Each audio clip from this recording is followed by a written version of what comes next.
حضور اکرم صلی اللہ علیہ وآلہ وسلم نے فرمایا، جو تمہاری طرف دوستی کا ہاتھ بڑھاتا ہے تم اس کے ساتھ دوستی کرو، کیونکہ ایسی دوستی پائیدار ہوتی ہے۔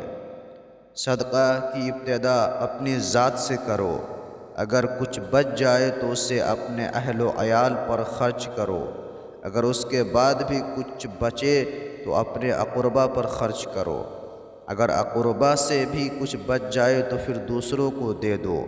اس طرح صدقہ کی ابتدا اپنے اہل و عیال سے کرو۔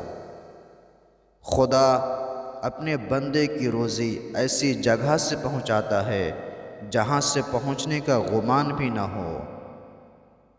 میں تمہیں خوشخبری دیتا ہوں اور تم اپنے بعد والوں کو خوشخبری دو کہ جس کسی نے سچے دل سے لا الہ الا اللہ کہا وہ جنت میں داخل ہوگا۔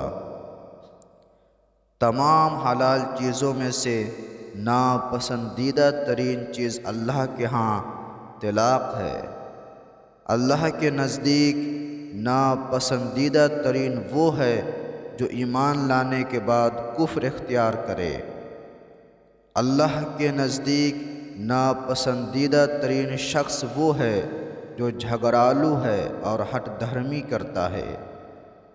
اللہ کے ہاں اس کے بندوں میں سے ناپسندیدہ ترین بندہ وہ ہے جس کے کپڑے اس کے عمل سے اچھے ہوں، یعنی اس کا لباس تو انبیاء جیسا اور عمل ظالموں کا ہو۔